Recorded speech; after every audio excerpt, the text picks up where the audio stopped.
Amém. Graças a Deus. Vamos abrir as nossas Bíblias no livro de Hebreus. Hebreus capítulo 6.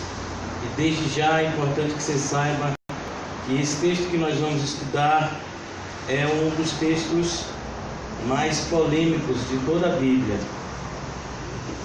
Vocês sabem, nós já falamos aqui em muitos outros encontros, que há sempre essa discussão entre aqueles que acreditam no livre-arbítrio e aqueles que acreditam na soberania de Deus. E nós somos do grupo que acredita na soberania de Deus e na responsabilidade do homem. O fato do homem ser responsável não significa de forma alguma que ele está no controle das coisas, mas só que ele é responsável em relação a tudo aquilo que Deus o constitui. Mas esse texto aqui de Hebreus capítulo 6 é um texto bastante controverso e eu quero que vocês prestem bastante atenção e que principalmente o Espírito Santo nos guie nessa manhã para que a compreensão seja acima de intelectual, seja uma compreensão espiritual. Eu intitulei essa mensagem de hoje, nós vamos tentar ler o capítulo 6 até o final, mas provavelmente talvez não consigamos, mas eu intitulei a nossa mensagem de hoje de a imutabilidade de Deus e os alertas do Evangelho. Então, você já pode perceber pelo título da mensagem sobre o que nós vamos tratar aqui nessa manhã. Antes da gente começar a exposição da palavra, eu quero fazer apenas uma retrospectiva em relação ao próprio livro de Hebreus. O livro de Hebreus é um livro que ele é escrito principalmente para os cristãos judeus, que estavam agora sendo tentados a retornar ao judaísmo. Eles começavam a ser perseguidos, passavam por muitas aflições e lutas e, acima de tudo, eles tinham a influência dos falsos mestres judaizantes e eles estavam o tempo todo sendo tentados a retornar às práticas judaicas e abandonar a graça que o Evangelho nos ensina. Então, o autor dessa carta, ele se direciona a esse grupo específico de cristãos e ele vai fazer muito uso das linguagens do Antigo Testamento, mostrando justamente o cumprimento de tudo aquilo que foi dito no Antigo Testamento em Cristo Jesus. Como o Senhor Jesus, ele cumpriu tudo aquilo que foi dito no Antigo Testamento sobre ele, e como a graça ela estava num patamar de superioridade em relação à lei. Não porque a lei não fosse tão santa quanto a graça. Sempre a gente tem que colocar isso de maneira clara. A lei e a graça ambas são santas porque provém de um Deus santo. Mas a lei, ela estava enferma, como a própria palavra diz, por conta de nós. Nós somos pecadores e a lei nos revela isso, que somos pecadores e que somos incapazes de obedecer a lei de uma forma a agradar a Deus e vivermos em um estado de paz com Ele. Então a graça que o Senhor Jesus Cristo traz, ela nos salva, porque a graça é perfeita, porque a graça ela independe do homem. Daí a necessidade de toda essa introdução para a gente entrar aqui no capítulo 6.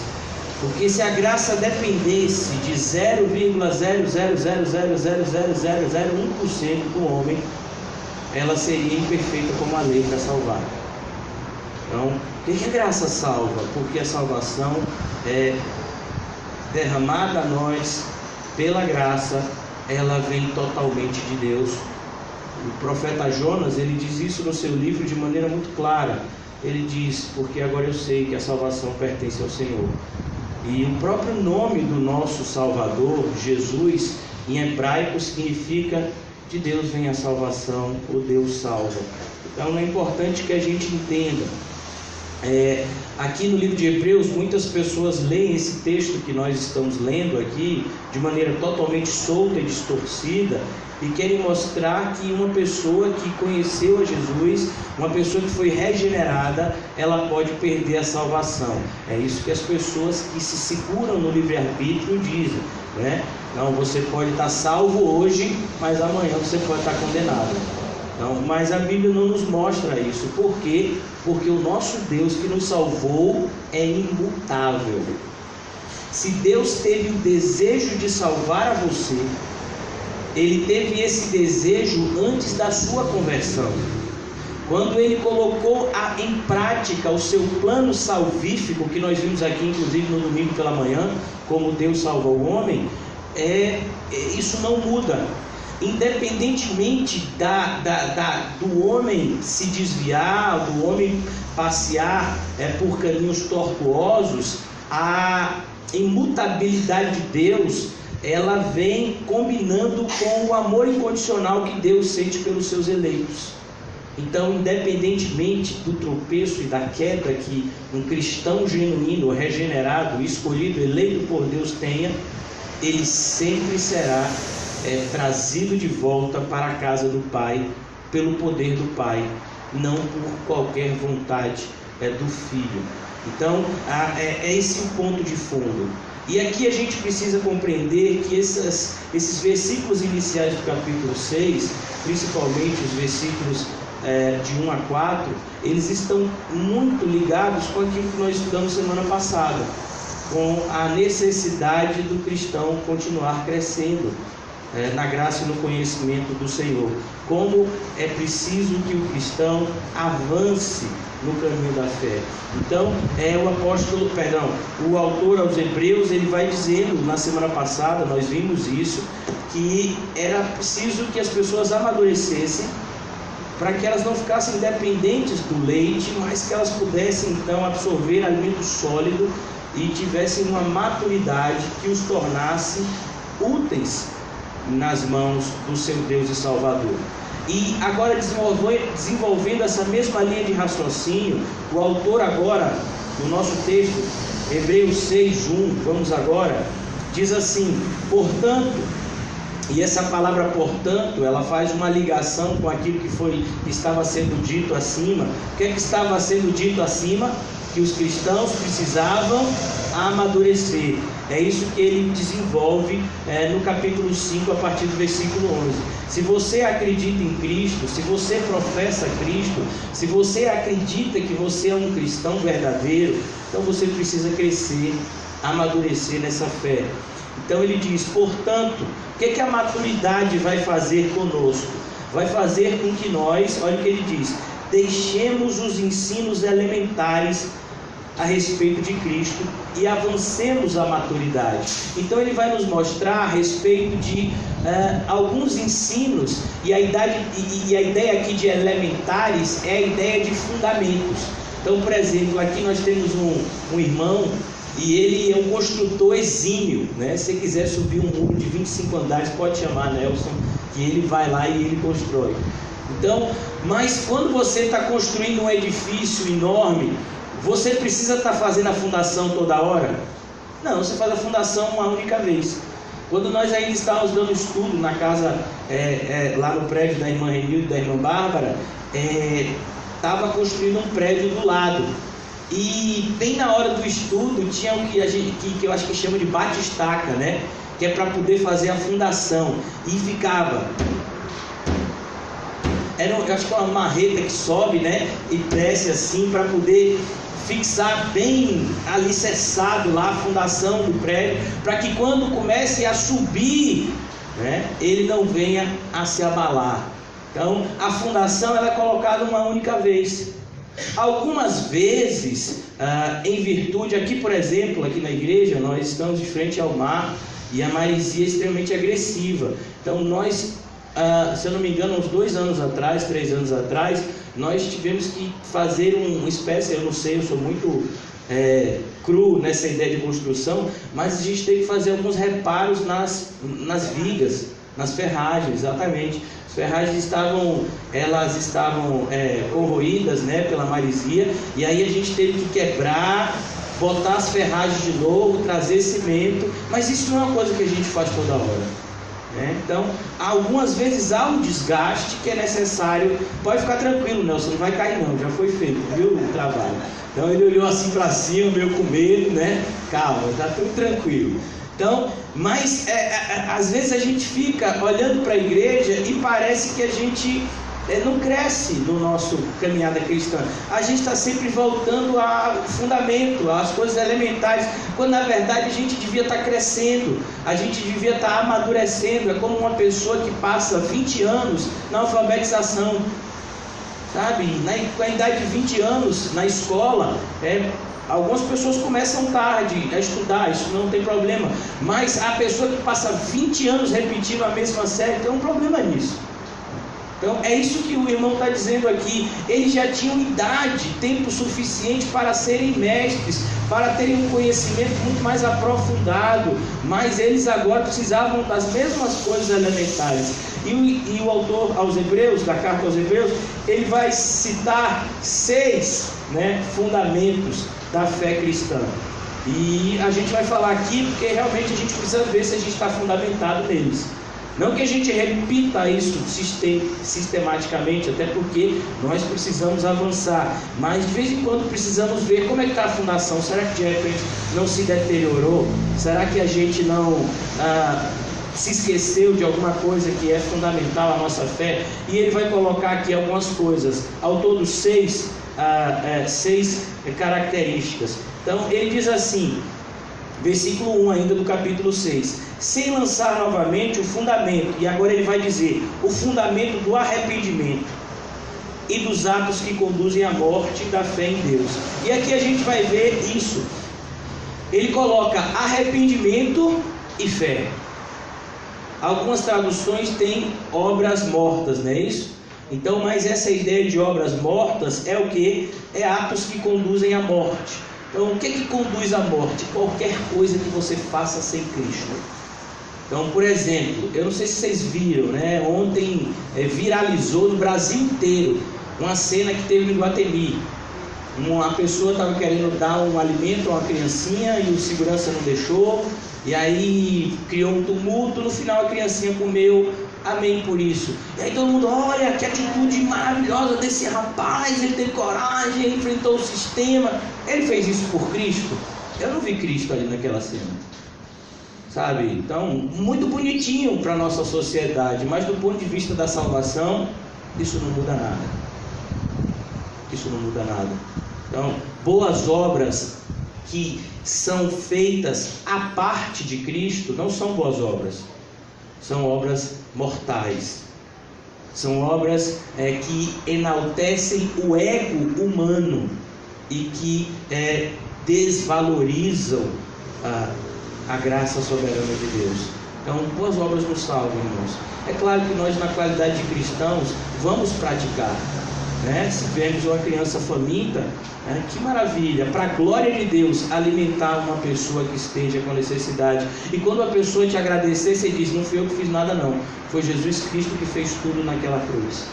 Então é importante que a gente entenda essa realidade, que as coisas só passam a ter validade a partir do momento que elas são feitas em Cristo Jesus, e não segundo o nosso próprio entendimento. Então isso que são obras mortas. Então ele coloca aqui, o cristão, quando ele inicia a sua caminhada, ele vai precisar desses 2 elementos, arrependimento e fé. Sem esses 2 elementos, nós nunca vamos conseguir caminhar no caminho cristão. Nunca. Nós podemos caminhar dentro de uma igreja, mas nós não estamos em Cristo. Pois para estarmos em Cristo, precisamos, antes de mais nada, nos arrependermos e colocarmos a nossa fé exclusivamente nele. Então, o autor aqui está alertando isso. Olha, é preciso se arrepender, é preciso ter uma fé exclusiva em Cristo Jesus. E quando ele fala fé em Deus, é esse Deus, o Deus Filho, que veio ao mundo para salvar pecadores, dos quais nós somos os principais. Então, versículo 2, ele agora vai dar mais 2 características. A instrução a respeito dos batismos e a imposição de mãos. Arrependimento e fé é um relacionamento do cristão com Deus, por intermédio de Cristo. Mas aqui ele diz: batismos e imposição de mãos. Agora aqui é o relacionamento do cristão com a igreja. Então, muitas pessoas, nós temos esse fenômeno, né? Essa anomalia hoje em dia no movimento evangélico. Pessoas que têm 5 anos frequentando a igreja evangélica não são batizadas. Pessoas que têm 10 anos. Não, eu sou simpatizante assim, mas nunca me batizei assim, porque sabe como é, né? Não, eu não sei como é. Se Jesus viesse hoje, você acha que você ia para onde? Eu acho que eu ia para o céu, porque a salvação é pela fé. Não precisa que eu me batize. Realmente, não precisa que você se batize para você ser salvo. Mas o fato de você não ter o desejo de se batizar é uma evidência que muito provavelmente você não foi salvo. A gente vai ver, por exemplo, o eunuco.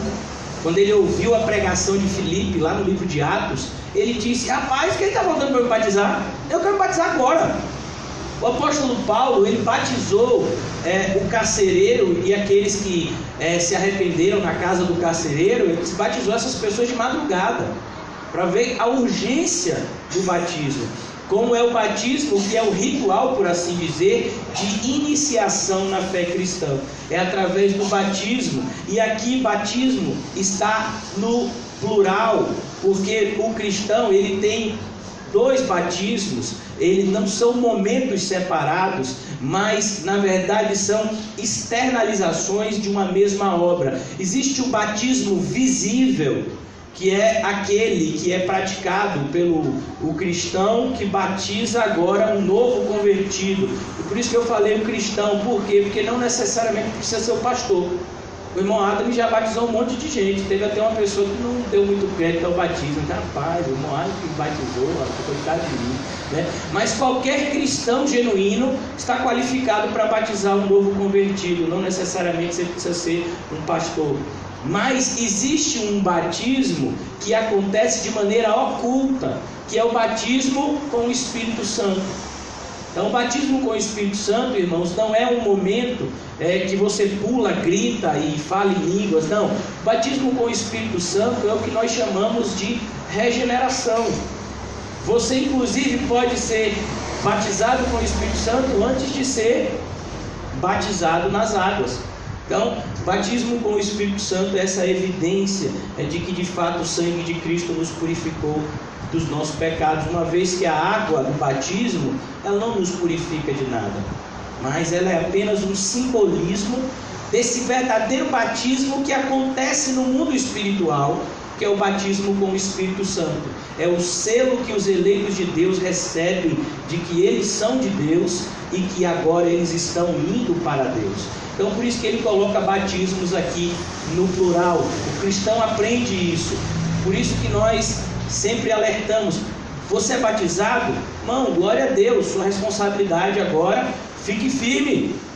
Porque se você é simplesmente batizado, mas você não tem evidência de salvação na sua vida, aquela água não lhe salvou. Então, por isso essa ideia de batismos. Você tem esse batismo interno, que é com o Espírito Santo, o momento da nossa regeneração, e você tem o batismo externo, que é o momento em que a igreja recepciona esse novo convertido, que nós cremos que é um regenerado, mas nós olhamos só a aparência. Deus é aquele que sabe quem é regenerado e quem não é. Infelizmente, nós somos pessoas limitadas em relação a esse julgamento.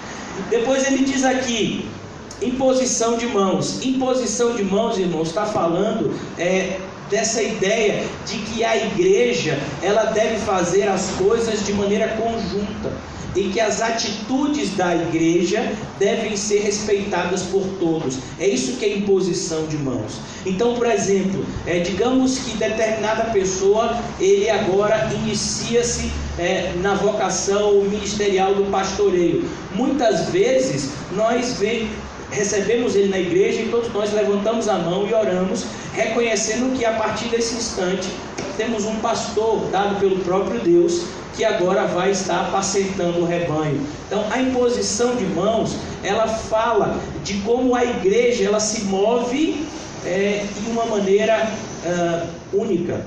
em uma mesma direção, né? Então não pode na igreja estar uma pessoa andando para um lado e uma para o outro. Nós temos que estar concordantemente, andando debaixo do mesmo Espírito, seguindo a mesma palavra. Então essa é a imposição de mãos, essa ideia de que na igreja nós somos um corpo. Aqui ele vai dizer agora os dois últimos elementos fundamentais da fé: a ressurreição dos mortos. Então todo cristão, ele entende da ressurreição dos mortos. Ele sabe que no momento em que ele morrer, o seu corpo, ele vai ficar aqui na terra, mas a sua alma vai se encontrar com Cristo. Mas no último dia, ou seja, no dia do juízo, esse corpo que você tinha aqui na terra, ele pode estar só osso, ele pode estar só pó, ele vai ser de novo juntado à sua alma, mas não como esse corpo terreno que nós temos aqui, mas um corpo celestial, um corpo a semelhança do de Cristo, que nós com esse corpo habitaremos com o nosso Senhor por toda a eternidade. Então essa ressurreição de mortos, a ressurreição do último dia, quando a nossa alma e o nosso corpo estarão juntos para que passemos a eternidade ao lado do nosso Salvador. Mas que fique bem claro, no momento da morte do cristão, no momento dessa separação do corpo físico e da alma, a nossa alma já vai se encontrar com quem? Com o nosso Senhor Jesus em alegria indizível, né? Então, aqui ele coloca que uma das coisas mais fundamentais da fé cristã é a ideia bem clara do juízo eterno. Então isso é fundamental, a gente não tem que ficar falando isso toda hora. Por quê? Porque todo cristão sabe que há um juízo eterno, que tudo aquilo que ele plantar é isso mesmo que ele vai colher. Se nós precisamos o tempo todo estar falando acerca desse assunto, muito provavelmente é porque o pessoal da igreja não amadureceu. É o que justamente o irmão está dizendo aqui, o escritor da carta. As pessoas não amadureceram e, portanto, elas precisavam o tempo todo serem relembradas de coisas que eram elementares, que elas já deviam saber há muito tempo, e que elas deviam agora estar amadurecendo já em outra etapa da caminhada cristã, quando na verdade eles continuavam lá como crianças na fé, não estavam crescendo, não estavam conhecendo a respeito de novos ensinos que o Senhor quer que tenhamos, justamente nesse processo de amadurecimento. Então, versículo 3, ele diz: assim faremos, se Deus permitir. E ele diz: olha, se for a vontade de Deus que de algum tempo a gente vem aqui e fale sobre isso novamente, a gente até pode falar, mas que isso fique bem claro, isso é o fundamento, isso é o que qualquer cristão tem que saber. Então, a partir desse fundamento, você agora cresce. Então, qual é o fundamento? O fundamento é a alfabetização. Mas você fica a vida inteira na alfabetização? Não, você vai para a primeira série. Você fica lá a vida inteira? Não, você vai para a segunda série. E você vai percebendo que cada série dessa, você vai aprendendo coisas novas. Então, é assim que acontece na vida cristã. Nós estamos aprendendo coisas novas todos os dias, desde que de fato estejamos andando na caminhada da maneira correta, nesse processo de maturidade. Então, a partir do versículo 4 agora, ele vai tocar no assunto que eu disse a vocês, que é bastante difícil para alguns, para nós que temos a ajuda do texto sagrado, não se torna tão complicado. Mas para aqueles que, infelizmente, não têm uma compreensão um pouco mais clara do livro, uma vez que é a Bíblia que explica a Bíblia, então essas pessoas ficam meio perdidas nesse texto, e eu creio que não será o nosso caso nessa manhã. Amém? Então no versículo 4 ele agora começa a falar a respeito dos alertas do Evangelho. Perceba, o título da nossa mensagem de hoje foi a imutabilidade de Deus e os alertas do Evangelho. Então Deus é imutável, a sua vontade não muda, mas ele nos deixa vários alertas em relação aos perigos que o caminho traz consigo. O caminho que nós percorremos é um caminho extremamente perigoso. E esses alertas são como avisos. Por exemplo, não sei se vocês já andaram pelas BRs, né? Então, muitas vezes você encontra um aviso de curva perigosa à frente, né? Então, o que é isso?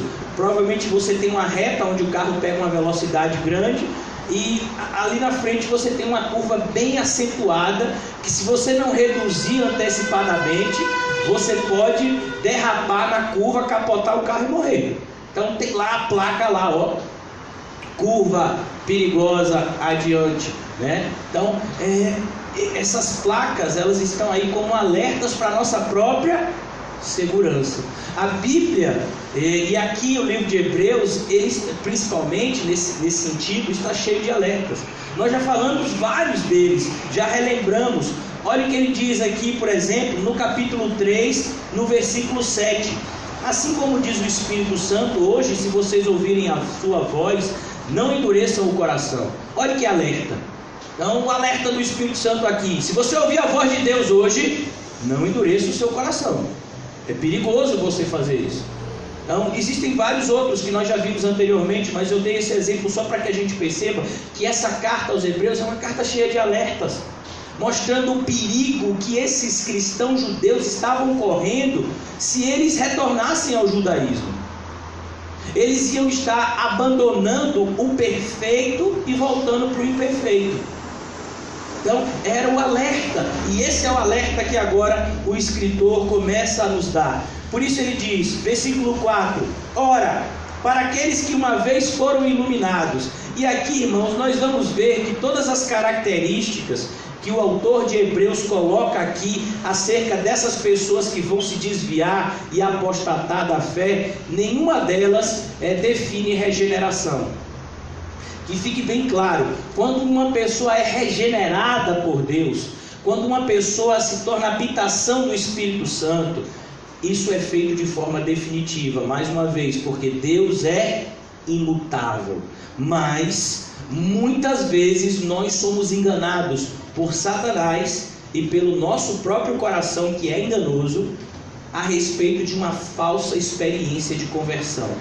Por isso que nós somos totalmente contra essa prática cada vez mais normal nas igrejas, que é a prática do apelo. Essa prática do apelo, ela ajuda nessa produção da falsa sensação de conversão. Então a pessoa pergunta: você é cristão? Eu sou. Por que você é cristão? Porque no ano passado um pastor estava numa igreja evangélica lá de uma prima, e aí o pastor fez o apelo, eu levantei a mão, fui para frente, fiz a oração de confissão, eu sou cristão. Não sou cristão não, irmão. Sabe? Porque o verdadeiro apelo não é o pregador que faz, são os ouvintes que fazem. É o que nós vamos ver em Atos capítulo 2. Quando Pedro terminou de pregar, Pedro não fez nenhum apelo. E agora? Quem quer aceitar Jesus? Pedro fez isso lá em Atos 2? Não, Pedro pregou e acabou. As pessoas que se voltaram a Pedro e aos apóstolos com a mão na cabeça dizendo: a gente acredita em tudo que você falou, a gente faz o que agora? Arrependam-se e sejam batizados. Então esse é o verdadeiro apelo que o pecador faz, não que o pregador faz emocionalmente, vinculando aquela multidão. Então temos que tomar cuidado, porque grande parte das conversões hoje, elas não são espirituais, elas são emocionais. As pessoas de repente gostam da pregação, gostam do texto que foi lido, choram um pouquinho e dizem assim: eu acho que hoje eu vou querer seguir a Jesus. Daqui a pouco elas se esquecem disso. É como os 4 tipos de solo, né? Aquele segundo tipo de solo, ele recebe a semente, ela logo germina, mas quando vem a primeira dificuldade, o primeiro raio de sol, ela queima, porque não tinha fundamento, não tinha maturidade. Então aqui ele vai nos mostrar uma série de características que o nosso coração enganoso pode produzir a respeito de uma falsa experiência de conversão. Isso é tão sério que uma pessoa pode fechar os seus olhos aqui na terra com a certeza que está indo para o céu e acordar no inferno. Olha o que está escrito em Mateus 7: Senhor, em teu nome fizemos milagres, em teu nome expulsamos demônios, em teu nome profetizamos. E o Senhor vai dizer: apartem-se de mim. Então olha a falsa experiência de conversão. Essas pessoas tinham total certeza de que estavam salvas, mas nunca estiveram. Elas nunca foram regeneradas. Olha o que diz Mateus 7: vocês vivem na iniquidade, vocês produziam obras mortas, como a gente falou aqui. Tudo aquilo que vocês faziam para vocês mesmos, vocês não faziam para mim. É como Jesus vai dizer, por exemplo: olha, se você vai fazer o bem a alguém, que a sua mão direita não saiba o que fez a esquerda. Por quê? Porque se você recebe o reconhecimento humano, você já não vai receber o reconhecimento de Deus. Então, a gente tem que tomar bastante cuidado, irmãos. Por isso, esses alertas aqui, a respeito dessas falsas experiências que podem nos levar a uma falsa sensação de salvação, quando na verdade nós ainda nos encontramos em condenação. E um exemplo clássico para o que nós estamos estudando aqui é Judas. Judas fez milagre? Fez. Judas expulsou demônio? Expulsou. Judas profetizou? Profetizou. Judas foi salvo? Não. Judas fez parte do grupo apostólico. Quando Jesus foi escolher dentre os seus discípulos quem seriam os 12 que seriam chamados de apóstolos, Jesus escolheu Judas. Judas passou 3 anos e meio com o melhor professor do universo, enxergando milagres todos os dias, mas ainda assim ele nunca foi salvo. Então que isso fique como um alerta que o Evangelho traz consigo. O apóstolo Paulo, quando está relembrando aos coríntios acerca do Evangelho, ele diz o seguinte, em 1 Coríntios 15: esse Evangelho que eu preguei a vocês, ele salva, se vocês se mantiverem fiéis a ele. Se vocês se desviarem do Evangelho genuíno, vocês jamais estiveram salvos de verdade. Vocês estavam enganados acerca da própria conversão de vocês. Então aqui nós vamos ver isso. Versículo 4: ora, para aqueles que uma vez foram iluminados. E aí ele vai dizer essa característica. O que é ser iluminado? A palavra iluminado na Bíblia não pode ser confundida com a palavra regenerado. A palavra regenerado significa nascer de novo. É o que Paulo descreve, por exemplo, em Coríntios, quando ele diz: nós somos uma nova criatura, tudo se fez novo. É o que Jesus, por exemplo, diz a Nicodemos: Nicodemos, você tem que ser regenerado, você tem que nascer de novo. Mas a palavra iluminado significa obter conhecimento. É por isso que quando uma pessoa não tem conhecimento, a Bíblia muitas vezes diz que ele está em trevas. Fulano está em trevas, por quê? Porque ele ainda não conheceu. Então esses iluminados aqui, eles obtiveram conhecimento do Evangelho. Eles obtiveram conhecimentos profundos do Evangelho, acerca da vontade de Deus, acerca da obra de Cristo, acerca da obra da própria igreja e da necessidade que nós temos de caminhar em uma direção de obediência. Eles foram iluminados nesse sentido. Eles receberam todas as informações que eles precisavam, as informações corretas. Eles frequentaram a igreja bíblica. Eles foram ensinados na sã doutrina, então eles foram iluminados. Eles não conheceram o Evangelho da prosperidade, eles não conheceram o falso Evangelho, eles conheceram o verdadeiro Evangelho, portanto, eles foram iluminados. Segundo lugar, provaram o dom celestial. Provar o dom celestial aqui, irmãos, também não significa ser regenerado. A palavra dom significa presente. Quantas pessoas que estão na igreja hoje e não são regenerados, quantas pessoas que já estiveram na igreja e que hoje não estão, receberam algum presente de Deus? Eu cheguei aqui na igreja, sabe, eu estava horrível, estava nas drogas, ou eu tinha uma enfermidade gravíssima, Deus me curou. E você está onde agora? Todo mundo. Experimentar o dom celestial significa eles experimentaram presentes de Deus. Eles apresentaram pedidos a Deus e eles foram respondidos. Senhor, eu gostaria muito que o Senhor salvasse o meu filho. E Deus vai lá e salva. E depois o que você faz? Você volta para o mundo. Então, experimentar o dom celestial é isso. Um exemplo clássico de experimentar o dom celestial: os 10 leprosos. 10 leprosos, todos os 10 doentes, estão lá diante de Jesus. O Senhor pode nos curar, Jesus? Nos cura. Jesus diz: tá bom, vou curar vocês. Vão lá, voltem, apresentem disse diante do sacerdote: vocês estão curados. E eles voltam. Quando eles estão voltando, eles vão olhando para a pele deles e eles estão curados. E eles começam a comemorar aquilo, mas somente um voltou para agradecer. Quantos receberão o dom? 10. Então é isso que é receber um dom celestial. É você de fato entender que Deus, Ele responde orações. Quantas pessoas, nós vimos por exemplo no capítulo 11 do Evangelho de Mateus, quando Jesus ele volta às cidades que ele já havia passado e ele tinha operado numerosos milagres. E ele vai dizer, por exemplo, a cidade de Cafarnaum: ai de ti, Cafarnaum, ai de ti, Betsaida, que era outra cidade. Se em Tiro e em Sidom, cidade ímpias, os milagres que foram feitos no meio de ti tivessem sido feitos neles, eles teriam se arrependido há muito tempo. Vocês não se arrependeram com todos esses presentes que eu dei a vocês? As pessoas faziam fila e o Senhor curava elas, mas elas não se arrependiam, elas não estavam regeneradas. Depois, o terceiro ponto aqui: tornaram-se participantes do Espírito Santo. Tornaram-se participantes do Espírito Santo, irmãos, não significa que essa pessoa se tornou a habitação do Espírito Santo. Você percebeu aqui? Tornaram-se participantes. Significa que eles viram, eles participaram de uma obra que o Espírito Santo é que fez. Então todo aquele que está na igreja, ele necessariamente vê o que o Espírito Santo está fazendo na igreja.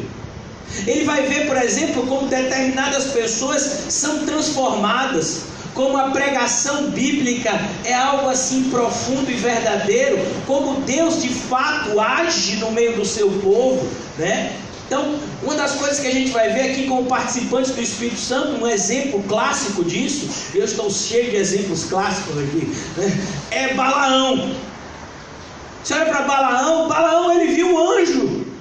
Balaão ouviu a voz de Deus, mas Balaão era crente? Não. Balaão tinha sido regenerado? Não. Balaão não era crente. Ele ouviu a voz de Deus, ele profetizou da parte de Deus, mas ele não era crente.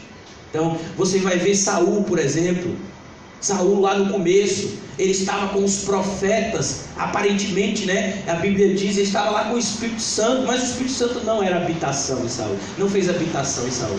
Saul não foi regenerado. Você vai ver que Saul, ele tem aquele começo até bom, mas o seu fim é catastrófico. Então, nós vemos aqui mais um alerta. Nós podemos ser participantes da obra que o Espírito Santo faz por intermédio da igreja e não necessariamente sermos regenerados.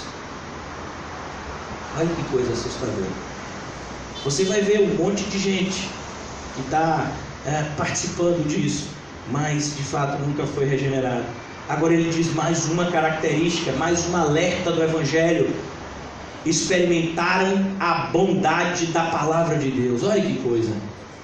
Essas pessoas experimentaram a bondade da palavra de Deus. Elas ouviram a pregação e disseram: rapaz, que palavra, que coisa, rapaz, esse pastor Juninho, ele prega, viu? Ele sabe pregar mesmo. Rapaz, a gente está ansioso, a ansiedade não é de Deus não, mas a gente está desejoso que essas terças-feiras comecem logo, para ele botar para fora tudo que Deus tem botado para dentro dele, né? Isso, literalmente, né? Então, a ideia é justamente essa. Essas pessoas, elas experimentaram a bondade da palavra de Deus. Elas viram por intermédio da pregação o quanto a palavra de Deus é boa. Olha, irmãos, que coisa. Até os ímpios, eles aproveitam-se em muitos momentos de conselhos da palavra de Deus para terem a sua vida melhorada. Até os ímpios. Você vai ver um monte de ímpio que traz consigo provérbios. O camarada não quer obedecer a Deus, mas ele tem provérbios. Então o camarada é ímpio, mas sabe que ele tem lá na empresa dele um provérbio que diz assim: vai ter com a formiga preguiçoso. Ele é ímpio, mas a palavra de Deus é verdadeira. Está vendo? Ele não quer saber de Jesus. Ele não quer saber de evangelho. Ele não quer saber de verdade, de muito menos de cruz. Mas ele diz: não, a palavra de Deus ele traz um monte de verdade consigo, ela é boa, né? Então, essas pessoas, elas muitas vezes elas ouvem a palavra de Deus e elas olham a palavra de Deus só como fossem princípios morais. Muitas pessoas olham para Jesus nessa qualidade, como se Jesus fosse um mestre que tivesse apenas a nos ensinar e não necessariamente ele tivesse que nos salvar. Então as pessoas dizem, ó, tá vendo? Jesus falou lá é um texto que o irmão José fez doutorado lá na Inglaterra com Mark Lloyd Jones. Ele fez esse doutorado no Sermão do Monte. Então você pega o Sermão do Monte e muitas pessoas dizem, tá vendo aí, você tem que ajudar o próximo, você tem que fazer isso, você tem que fazer aquilo. Olha aqui que a palavra de Deus está dizendo, né? Mas essas pessoas, elas param aí. Elas, se lembra o que a gente falou no começo? Nada de arrependimento, nada de fé em Cristo Jesus, nada de batismo, sabe? Nada de igreja, nada de compromisso. Mas elas sabem que a palavra de Deus é boa, sabe? Então, só o fato de você concordar com a sã doutrina não faz de você um cristão. Ah, você descobriu que a teologia da prosperidade é falsa. Palmas para você. E aí? Não vai dizer nada. Então a gente vê na internet um monte de gente falando mal das falsas igrejas, mas eles não estão fazendo nada pela verdadeira igreja. E aí? Fala mal do errado? Não faz de você um cristão, irmão. Ah, fulano de tal um falso mestre, fulano de tal um falso mestre. Igreja nenhuma presta. Cuidado, viu? A igreja de Cristo presta.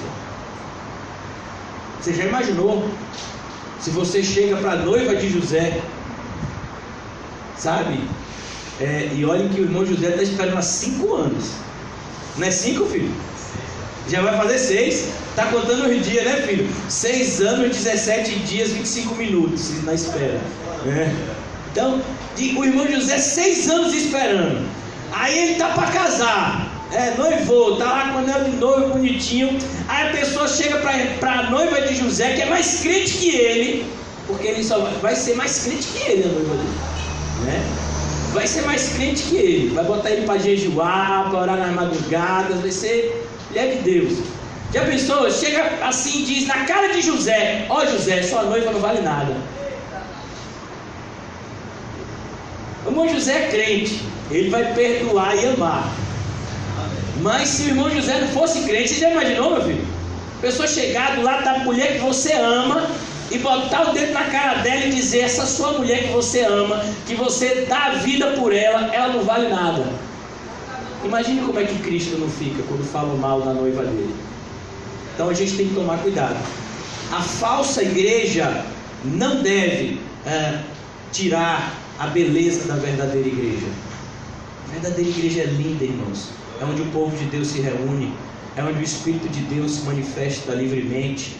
É por intermédio dessa verdadeira igreja que é a noiva de Cristo, que a obra de Cristo é feita aqui na terra. Então tome muito cuidado quando você sair por aí dizendo que igreja nenhuma presta. A igreja de Cristo presta sim. Ele tem tomado conta da sua igreja há 2000 anos. A falsa igreja, os falsos crentes e os ímpios tentam destruir essa verdadeira igreja há milhares de anos, mas ninguém pode destruir ela porque ela é de Cristo. Então tome bastante cuidado com algumas coisas que você ouve por aí. Uma meia-verdade é uma mentira completa. Experimentaram a bondade da palavra de Deus. Olha o que ele diz agora, e aqui é o mais sério: e os poderes da era que há de vir. Que poderes são esses da era que há de vir? É justamente, irmãos, essa manifestação a respeito da volta de Cristo. Eles experimentaram essa certeza de que Cristo vai voltar. Até o ímpio sabe que vai ter que dar conta a Cristo naquele grande dia em juízo. Aqui mais adiante nessa carta mesmo que nós estamos estudando, está de maneira bem clara que aqueles que retrocederam em condenação, para eles já não resta mais esperança, só o quê? A certeza do juízo que está aguardando eles. Então, aqui, essas pessoas, elas viram os poderes, elas experimentaram os poderes da era que há de vir. Perceba, eles não foram regenerados. Todas essas características são características de pessoas que estavam sendo enganadas pelo seu próprio coração. elas se relacionavam com Cristo, não por intermédio do Espírito Santo, mas por intermédio da emoção. Então assim, eu estou passando por uma dificuldade muito grande, eu vou para a igreja. Aí eu estou lá, aí a minha dificuldade passou, aí eu me esfrio na fé. A gente tem alguns exemplos tristes aqui na nossa congregação. Aí a dificuldade voltou, eu volto de novo para a igreja. Mas aí eu recebi um alívio, eu me esfrio de novo na igreja. Percebeu? Que essas pessoas, elas não estão se relacionando com Cristo por intermédio do Espírito Santo. Elas estão se relacionando com Cristo por conta do seu próprio coração enganoso. Quando elas estão emocionalmente vinculadas, elas se tornam zelosas. Quando elas emocionalmente se desvinculam, elas se tornam negligentes. Isso é um testemunho de uma falsa conversão. A igreja está cheia de pessoas assim. Elas se relacionam somente pela emoção. Elas nunca tiveram a experiência desse novo nascimento. Quando você é regenerado, irmãos, você não sente mais prazer no pecado. Você até tem vontade de pecar por conta do velho homem. Mas uma vez que você peca, vem uma tristeza enorme em você, porque agora Deus mora no seu interior por intermédio do Espírito Santo. Coisas que antes para você e para mim eram sofrimento, para nós agora são fonte de alegria. E muitas vezes são fonte de fortaleza, como por exemplo a oração. A oração para a gente era muitas vezes uma luta. É uma luta no sentido de algo ruim, né? Porque a oração sempre vai ser uma luta para o cristão, porque a carne e o espírito estão sempre militando. Mas o cristão entende a oração como um privilégio de estar diante de Deus e de por Ele ser acalentado, confortado, consolado, aconselhado, cuidado, amado. Aquilo que para nós era um fardo ter que orar, agora se torna fonte de prazer. Por quê? Ah, meu Deus, eu não quero falar nada, Senhor, não tenho nada para falar, só quero ficar do seu lado hoje. É como uma criança assustada que vai para a cama do pai de noite. O pai não precisa fazer nada, né? Ela deita ali pertinho do pai. Minhas filhas fazem isso de vez em quando. Elas deitam ali pertinho e elas querem estar juntas. Por quê? Porque estar perto do pai produz essa sensação de segurança. Assim é a oração para o cristão verdadeiro. Ele não tem nada para falar, muitas vezes, mas ele quer estar perto do pai. Por isso que eu fico preocupado quando eu vejo um monte de gente que dobra o joelho, meu filho, que não para de falar. E normalmente quem fala muito ouve pouco. Se você está diante de uma pessoa mais sábio que você devia ouvir mais e falar menos. Se a gente está diante de Deus, que é o ser mais sábio do universo, a gente devia falar menos e ouvir mais. Você percebeu que a maioria das pessoas que acham que oram, nunca oraram? Elas confundem oração com apresentar lista de compras. Lista de compras, meu filho, você leva para o supermercado. Oração você faz diante de Deus no trono da graça. Então, é você estar com Deus. Então, eu estou mostrando aqui essa diferença que existe de maneira muito clara. E essa análise, ela tem que ser pessoal. Eu não posso analisar a vida de vocês. Você vai ver, por exemplo, que o apóstolo Paulo, um dos homens mais cheios do Espírito Santo que já pisaram nessa terra, o apóstolo Paulo, ele não soube discernir Demas. Ele olhou para Demas e disse: rapaz, Demas é crente. Ele viu Demas sendo zeloso com a obra de Deus. Ele viu Demas externalizando uma série de coisas, uma série de dons em relação à prática cristã. Mas quando chegou no final, ele disse: rapaz, eu estava errado. Demas nunca amou a Deus, ele amava o mundo.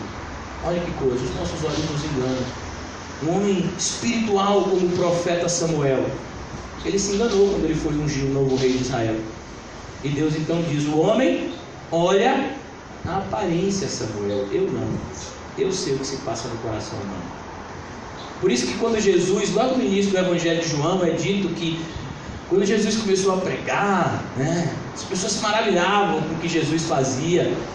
Mas a Bíblia diz assim: mas Jesus não se importava com isso, porque Jesus sabia muito bem o que era o coração humano. O que é o coração humano? O coração humano, ele é cheio do ânimo dobre. Como é que é o ânimo dobre? É igual a onda do mar. Uma hora está aqui, outra hora volta. Uma hora está aqui, outra hora volta. Isso é o ânimo dobre.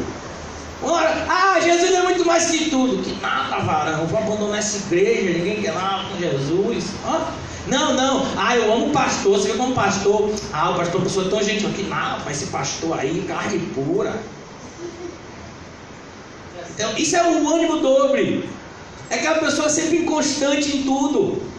Ela não continua nada. Aquela pessoa que deixa sempre tudo pela metade. Não, isso é muito trabalho. Não quero não. Vou fazer isso agora. Não, isso é muito trabalho. Não quero não. Vou fazer isso agora. Isso é muito trabalho. Não quero não. Ela vai entrar na fé cristã e ela vai dizer o quê? Está muito trabalhado. Não quero não. Então, a regeneração é outra coisa, irmãos. Regeneração é, como disse um cristão que eu tenho certeza que nós vamos encontrar no céu, que é o irmão Augustinho. Ele passou por uma verdadeira experiência de regeneração e ele disse uma frase que ficou bastante conhecida: Senhor, é difícil te seguir, mas é impossível te deixar. Isso é um regenerado. Ele olha para a caminhada cristã e ele sabe que é difícil. Ele foi avisado que o caminho era estreito. Ele foi avisado que no mundo teríamos aflições. Ele foi avisado que diante de muitas dificuldades é que chegaríamos até o reino dos céus. Ele foi avisado que Satanás vive ao derredor tentando fazer ele tropeçar de alguma forma. Ele foi avisado que a luta dele não é contra carne e sangue, mas contra seres espirituais do mal. Ele foi avisado de tudo isso. Mas ele também foi convencido pelo Espírito Santo que Jesus é o caminho, a verdade e a vida, e que ninguém vem ao Pai a não ser por intermédio dele. Não há outro caminho. E esse convencimento não é intelectual, esse convencimento é espiritual. A gente não segue Jesus por medo de ir para o inferno. A gente segue Jesus porque a gente sabe que Ele nos ama e que a gente ama Ele também. Então, se você não ama Jesus, você nunca foi regenerado. O pastor John Piper, ele tem uma fórmula, entre aspas, para nos mostrar se de fato nós somos regenerados ou não. Ele diz o seguinte: se você pudesse ter a vida que você sempre sonhou, se você pudesse, habitar no céu que você imagina, sem Cristo, você habitaria lá? Se sua resposta for sim, então você nunca foi regenerado. Porque é isso. A maioria das pessoas vão dizer, elas podem até dizer não, mas no seu coração elas estão dizendo sim. Quer dizer que eu posso ter tudo que eu quero, tudo que eu sempre sonhei, ter a vida perfeita, viver a eternidade debaixo dos prazeres mais maravilhosos do mundo. Eu só vou ter Cristo. É uma boa proposta, né? Se você é cristão, meu irmão, você nem pensa nessa proposta, porque o viver é Cristo. O viver é Cristo, irmão. Sem Cristo nós estamos mortos. Então, essa é a ideia. Aqui nós vamos ver pessoas que elas não entenderam isso. Elas estavam muitas vezes se relacionando com Cristo da mesma forma que os judeus se relacionavam com a lei no Antigo Testamento. E o nosso relacionamento não é assim. Por exemplo, nós dizimamos, com certeza, mas o nosso dízimo é igual ao dízimo dos judeus de forma nenhuma, porque os judeus faziam aquilo por obrigação e por necessidade, e nós fazemos por quê? Por amor e com alegria. Totalmente diferente uma coisa da outra. Não, o judeu vai lá e leva o dízimo, o cristão leva? Claro que leva, mas não é igual ao do judeu. O judeu faz aquilo pela lei, e a lei mandou que ele fizesse isso. Se ele não fizer isso, ele está descumprindo a lei. O cristão não. O cristão faz isso porque ele entende que isso é o mínimo que ele pode fazer diante da maravilha que alcançou ele por intermédio da graça. E o cristão, quando ele dizima e oferta, ele faz isso por amor e com intensa alegria. A mesma atitude, mas diante de Deus, atitudes completamente diferentes. Então, aqui nós vamos ver, é isso que estava acontecendo. Algumas pessoas, alguns judeus se converteram ao cristianismo, mas nunca foram regenerados de fato. E aí por isso, olha o que aconteceu com eles. Caíram. Eles caíram. Mas nunca foram regenerados. Por isso eles se voltaram, eles apostataram. Essas pessoas que apostatam, é impossível que sejam reconduzidos ao arrependimento. Esse é o pecado da apostasia. É o pecado que Jesus fala lá no Evangelho, quando ele diz: olha, aquele que fala mal do Filho de Deus não tem problema nenhum, mas aquele que falar mal do Espírito Santo, aí não tem pecado para ele, aí não tem perdão para ele, perdão. Aí você fica pensando assim: meu Deus, será que aquele dia que eu disse que aquela profecia não era de Deus, será que eu blasfemei contra o Espírito Santo? Será que quando uma pessoa falou em línguas estranhas lá, que ninguém conhece, e eu disse comigo mesmo: rapaz, esse negócio não é de Deus não, será que eu blasfemei contra o Espírito Santo? Não, irmãos, blasfêmia contra o Espírito Santo não tem nada a ver com isso. Blasfêmia contra o Espírito Santo significa, né, você resistir à ação do Espírito Santo nesse processo de conversão. E nós sempre vamos resistir. Essa resistência, ela só é vencida pela regeneração. Quando somos regenerados, Deus venceu. Mas antes de sermos regenerados, nós podemos ter várias experiências emocionais e ainda assim sermos resistentes em relação à ação do Espírito Santo na nossa vida. Então, é isso que ele está dizendo. Essas pessoas não podem ser reconduzidas ao arrependimento. Por quê? Porque elas resistem diariamente ao Espírito Santo. Principalmente nesse sentido, como o Espírito Santo age, por intermédio da palavra, da sã doutrina. Aqui são pessoas que resistem à sã doutrina e vão continuar resistindo até o fim. Por quê? Porque eles não foram regenerados, e esses são os que de fato dão as costas a Deus, e é isso que significa apostatar, dar as costas. Então, pois para si mesmos estão crucificando de novo o Filho de Deus e sujeitando a desonra pública. Então o que ele está dizendo aqui? Eles estão fazendo a mesma coisa que os judeus fizeram. O que foi que os judeus fizeram, irmãos? Eles crucificaram a Jesus e o levaram à desonra pública. A crucificação, irmãos, ela não era somente dolorosa, a crucificação era humilhante. Então, eu não sei se você é da época, né? Há 50 anos atrás, um homem andar sem camisa era uma coisa, né? Sim, totalmente imoral, né? Porque você vai ver no começo do século, né? Todo mundo andava de terno, até que não tinha condição, dava com aquela blusa de botão, suspensório. As moças andavam com aqueles vestidos compridos. Então, por quê? Porque sempre, irmãos, essa ideia de nudez traz consigo a ideia de vergonha. A gente está vivendo um mundo sem vergonha, mas nem sempre foi assim. Isso já é reflexo da multiplicação da maldade. Então, a imoralidade sempre habitou no homem, mas o homem tem se tornado cada vez mais imoral. Então, como eu estou dizendo, e eu estou dizendo isso por conta de que a crucificação, o homem era completamente despido. A gente já viu a imagem de Cristo crucificado, né? Ele está apenas com um lençol, uma espécie, né, de cuecão que era colocado naquela, que se usava naquela época, uma espécie de roupa íntima, né, que se usava naquela época, mas ele estava completamente desprovido de roupas. E a crucificação era isso. Não era somente um ritual doloroso, mas era um ritual que tinha o objetivo de humilhar a pessoa, de expor a pessoa em relação aos outros, que a pessoa se tornasse motivo de chacota, motivo de desprezo, né? Por isso que o crucificado, ele tinha que carregar sua cruz desde lá do pretório, aonde era feito o julgamento romano, e a crucificação, ele é um meio de execução romano, não judeu. Então, lá no pretório era onde se julgava as causas, né? Desde lá no pretório tinha uma prisão, que aquele que fosse condenado ficava lá aprisionado, e as pessoas, os crucificados, eles saíam carregando a sua cruz desde lá por toda a cidade, até chegar no monte conhecido como da caveira, né? O Monte Gólgota, onde eles eram crucificados. Então tudo isso era uma vergonha pública, né? A pessoa ia passando e normalmente as pessoas, isso era uma espécie de espetáculo, iam cuspindo, alguns jogavam pedra, né? Porque aqueles que eram crucificados eram tidos como o excremento da sociedade. aquele que não vale nada, então ele tem que ser morto. Eram os piores, as piores pessoas que eram crucificadas à época de Jesus. Então a gente vai ver isso. Aquela pessoa que retorna à prática judaica, que retorna à falsa doutrina, ela está de novo crucificando a Cristo.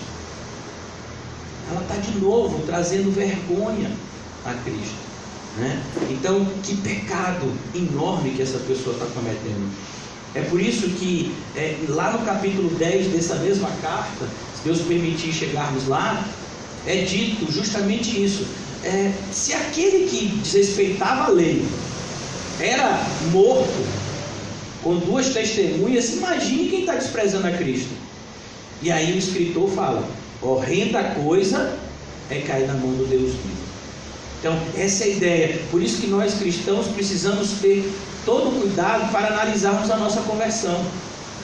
Quando nós ceiamos, nós também recebemos esse alerta. Lá em 1 Coríntios 11, sempre nos ensina no momento da ceia: examine-se o homem a si mesmo. E aí, você é crente mesmo? Você é crente ou você só participou por essas experiências emocionais aqui? O Espírito Santo de Deus habita em você mesmo? Você é uma nova criatura? Tome cuidado para que você não seja enganado pelo seu próprio coração. Então, aqui ele agora vai desenvolver um pouco mais esse tema, eu já estou concluindo. E ele diz, agora concluindo esse raciocínio, ele traz uma espécie de parábola, muito parecida com a parábola do semeador. Vocês se lembram da parábola do semeador que Jesus conta lá nos evangelhos, né? Tanto no de Marcos quanto no de Mateus? Diz que o semeador ele saiu a semear e ele jogou a semente. Era uma prática naquela época de semear. Então ele vinha com a bolsa, né, uma espécie de bolsa, sacola, e ele ia jogando a semente pelo caminho. Mas aquela semente que ele jogava nem sempre caía no solo bom. E aí o Senhor vai e diz que existem 4 tipos de solo. Existe o solo rochoso, existe o solo à beira do caminho, que é aquele solo duro, que a semente ela não chega nem a ser enterrada, né? Ela fica exposta, e o que é que vem? As aves do céu vêm e comem, né? E depois tem o solo rochoso. Solo rochoso não é um solo de rocha, era um tipo de solo que tem lá em Israel, que ele tem uma espécie de 2 centímetros assim de terra, e embaixo é rocha. Então esses 2 centímetros de terra, de fato eles abraçam a semente, e a semente nasce aquele brotinho, mas aquela rocha impede que ela encontre substância para continuar vivendo. Então quando vem o primeiro raio de sol, ela queima, ela não tem substância, ela não tem água, ela não tem nenhum nutriente da terra para que faça com que ela continue a crescer. E o terceiro tipo de solo é a semente que cai no meio de espinhos. Ela nasce, ela até cresce, o que não acontece com ela? Ela não dá fruto, porque os espinhos sufocam ela. E é justamente as preocupações pessoais, nossa preocupação conosco mesmo, com o que comer, com o que vestir, sabe? Essas preocupações individualistas. Só uma semente, só um tipo de solo germina. E aqui a gente vai ver essa mesma ideia. Olha o que ele diz: pois a terra que absorve a chuva, que cai frequentemente, ele está dizendo, a chuva ela cai frequentemente, e ela cai sobre a terra. Essa terra, ela dá colheita proveitosa àqueles que a cultivam e recebem as bênçãos de Deus. Então às vezes a gente passa por estações de chuva assim, né? Principalmente aqui na BR, e aí a gente vê aquelas plantações assim, bem grandes assim, né? Tudo verdinho, aquelas plantações altas. Principalmente, não sei se vocês já viram plantação de cana, né? Que o canavial fica alto assim, aquele negócio bonito, até um cheiro gostoso, né? É muito legal. E ele mostra isso. Então há um tipo de solo que a chuva caiu e que deu fruto. Olha que coisa maravilhosa! Ela caiu, ela deu fruto, e esse fruto agora pode ser usado como alimento. Mas ela diz, há outro tipo de solo. Mas a terra, e essa ideia de terra é solo, está falando a respeito de solo. Mas existe um tipo de solo, existe um tipo de terra que a chuva cai também, mas ela não produz nada que preste, ela só produz o que não presta. Ela produz o quê? Espinhos e ervas daninhas. Você já pisou no espinho descalço? Né? Você já caiu no meio de urtiga? Né? Cansanção, né? Já caiu no meio de cansanção? Nem coça, né? Então, tem coisas que a terra produz que são extremamente o quê? Nocivas. Então, a gente vai ver isso. Jesus vai colocar essa mesma questão em Mateus capítulo 7. Ele diz: a boa árvore produz o bom fruto, e a má árvore, ela produz um fruto mau. Mas a árvore boa pode dar um fruto ruim? Pode. A Bíblia diz que não. E a árvore ruim pode dar um fruto bom? Não. A árvore boa, bom fruto. A árvore ruim, mau fruto. Olha que coisa. A mesma coisa aqui. Pessoas que ouviram o mesmo evangelho, mas um era o bom solo. A chuva veio e ele deu um bom fruto. Aí tem outro solo aqui, a chuva veio, mas ele deu ervas daninhas. Percebeu? É a mesma chuva, é o mesmo evangelho, é o mesmo Cristo que muitas vezes chega. O Senhor tem agido de maneira bondosa. E perceba, bondosa, eu não estou dizendo graciosa, porque a graça do Senhor é para com os seus eleitos, mas o Senhor é bondoso para com todos,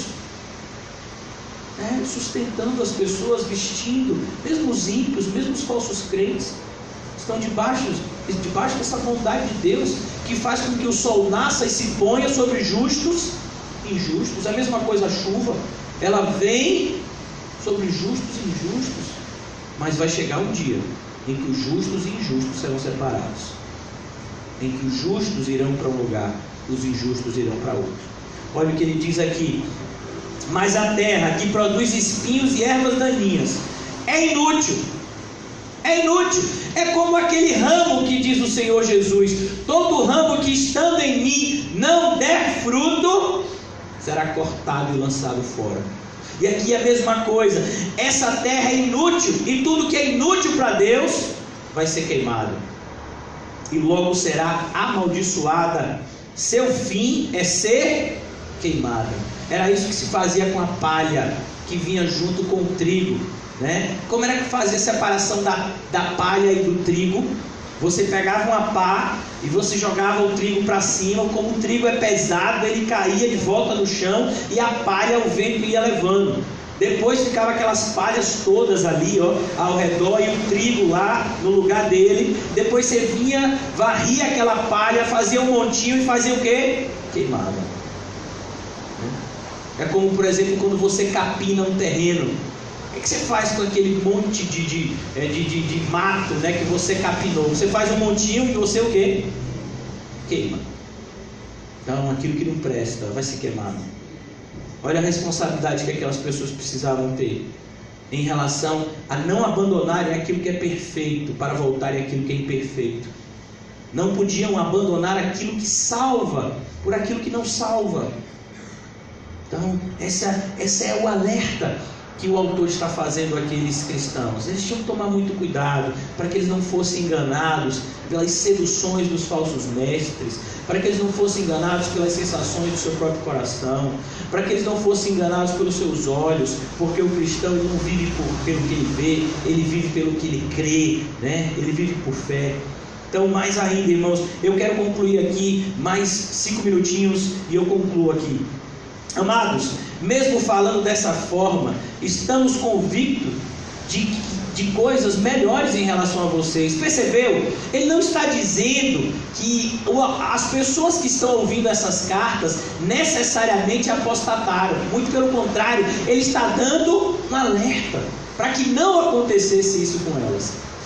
Então ele está dizendo para essas pessoas: eu estou dizendo isso para vocês, que é perigoso retroceder na fé, é perigoso abandonar a verdade e se voltar à mentira, é perigoso isso, mas de vocês eu estou esperando coisas melhores.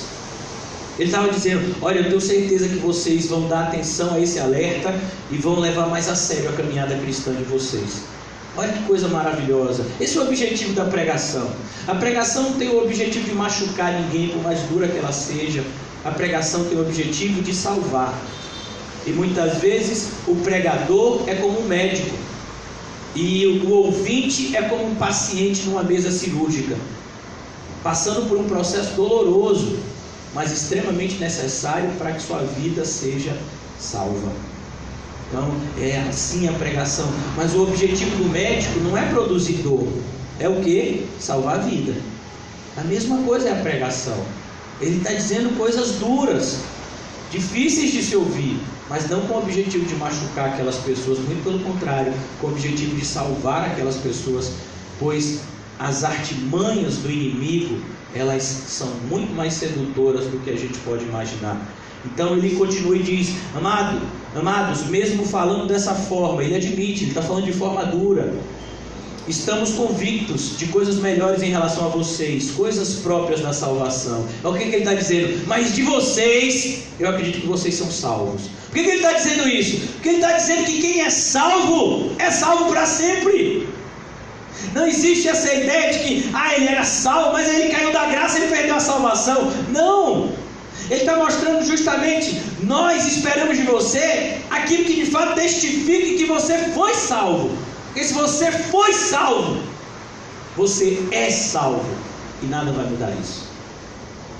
Mas a sua vida precisa de fato evidenciar essa salvação, senão você está debaixo de um engano. Você nunca foi salvo, você achava que era, né? É como, por exemplo, você está lá com a sua carteira e você está crente que na sua carteira tem R$100, mas você não sabia que mais cedo a sua mulher pegou os R$100 que tinha na carteira, porque ela ia comprar alguma coisa, ia fazer um mercado, né? E aí você vai lá, está lá no shopping, você passou lá 2 horas escolhendo uma sandália bonita, igual a de Nolasco, assim, Havaianas, que tem a bandeirazinha do Brasil. E aí você está lá, quando foi a sandália? A sandália é R$99. Por quê? Porque é igual a de Felipe Nolasco. Se fosse só normal, era 24, mas como você quer igual a dele, tem a assinatura dele do lado, então tem R$99. Então, você está lá, aí você diz: não, tranquilo, eu tenho R$100 aqui na carteira. Quando você puxa a carteira, que abre, gente, cadê os R$100? Eu não vi amizade não aí. Aí você liga, né, para sua esposa e diz: amor, você não sabe, perdi R$100. Não, você não perdeu não, eu peguei, fiz as compras aqui, né? Então, essa ideia de que você às vezes pode ter certeza que algo está lá, mas não está. Tem certeza que você é salvo, você nunca foi. Cadê a evidência?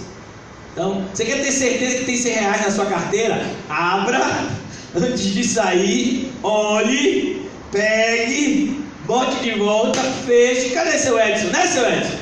Como é que você sabe que tem dinheiro na sua carteira, seu Edson? Porque você abre ela e olha, né? Isso. Então o cristão, ele tem que estar o tempo todo olhando. Será que eu sou salvo mesmo? Deixa eu ver aqui. Deixa eu ver se eu tenho mesmo o fruto da salvação, né? Então aqui ele nos mostra essa verdade. A salvação é algo definitivo. Versículo 10: Deus não é injusto. Deus não é injusto. Ele não se esquecerá do trabalho de vocês e do amor que demonstram por Ele, pois ajudaram os santos e continuam a ajudá-los. Olha que Ele está mostrando aqui, que no Senhor o nosso trabalho não é em vão. Porque às vezes a gente fica pensando que nada, varão, quem se dá bem é o ímpio, não é não? Olha o Neymar aí. Sabia que Neymar diz que é crente, meu filho? Rapaz, um crente igual a Neymar, namorando as mulheres do mundo todo, cheio de dinheiro no bolso, não paga os impostos, né? Vive processado pela Receita do Brasil, da Espanha, de tudo quanto é lugar do mundo. Daqui a pouco na França também vão processar ele, porque quem tem muito dinheiro não gosta de pagar imposto. Então a gente vai ver, não, mas ele disse que é crente. Teve uma vez que ele foi campeão pelo Barcelona, que ele botou uma faixa 100% Jesus. Eu digo: se Neymar é 100% Jesus, Paulo é quantos por cento Jesus? O apóstolo Paulo. O apóstolo Pedro, que quando foi para ser morto, crucificado, ele disse: eu não sou digno de ser crucificado como meu Salvador, me crucifique de cabeça para baixo. Quantos por cento Jesus é Pedro? Você está vendo que aquela faixa de Neymar é tudo mentira? Ele acha que ele é 100% Jesus, ele acha tanto que ele botou a faixa na cabeça. Mas Mas ali, meu filho, não tem nem 0,5% de Jesus, que dirá 100%. Ali não tem 1% de Jesus, não tem. Sabe? E a gente olha para essa realidade e fala, não, mas você sabe, Neymar é crente. Neymar é crente. Kaká é crente. Oi, Kaká. Que crente, meu filho? Quem é crente é Paulo, é Pedro, é Timóteo, é José, né? Crente. Então, é o pastor Ricardo. A gente olha para a bota de José. Rapaz, agora olhei para a bota de José, quase que eu caí. Por causa que eu disse que bota bonita, Senhor, eu queria uma dessas. Não, Senhor, eu estou satisfeito com o que o Senhor tem me dado, né?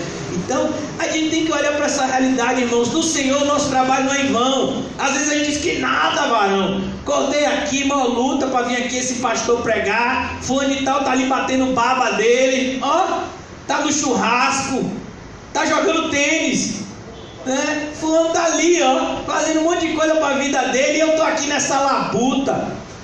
Então, não, irmãos, no Senhor nosso trabalho não é em vão.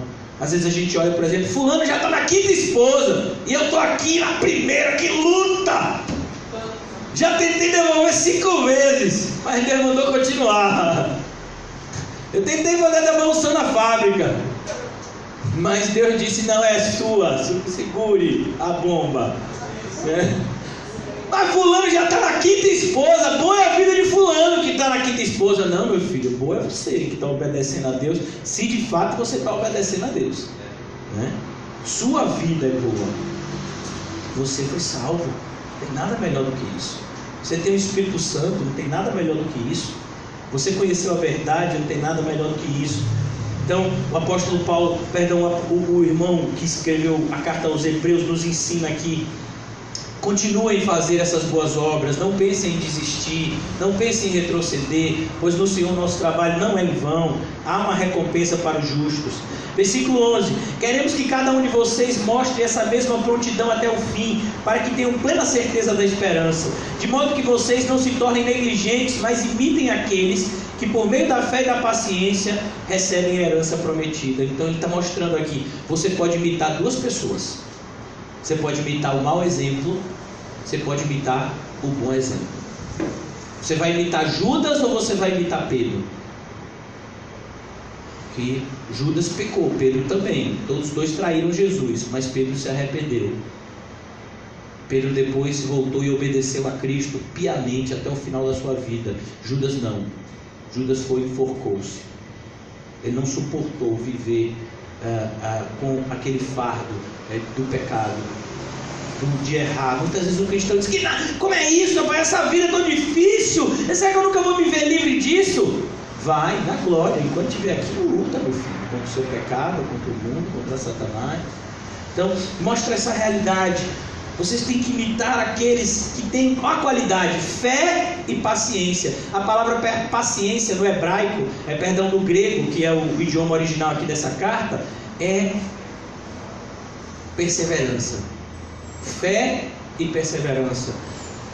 Esses sim vão receber a herança prometida. Então que assim seja na nossa vida, que nós possamos permanecer na fé perseverantemente, né? Que nessa manhã de fato nós tenhamos aprendido um pouco da imutabilidade de Deus e dos alertas do Evangelho. Vamos orar. Senhor, muito obrigado por essa manhã. Mais uma vez, Senhor, segundo a Tua boa vontade, o Senhor nos conduzir por intermédio da Tua palavra, Senhor. Continua, Senhor, nos apacentar e a nos guiar pelo Seu santo e reto caminho, Senhor, de salvação. Despede-nos em paz, Senhor, debaixo da paz que o mundo não pode nos dar, Senhor, porque não conhece, mas da Tua paz, Senhor Jesus. Nos dá um dia de comunhão contigo, Senhor. É assim que nós oramos em nome de Jesus. Amém e graças a Deus. Amém, irmão? Saúde-se mutuamente com um cumprimento santo e não se esqueça de dizer para o seu irmão: o caminho é estreito, mas ele te leva para o céu.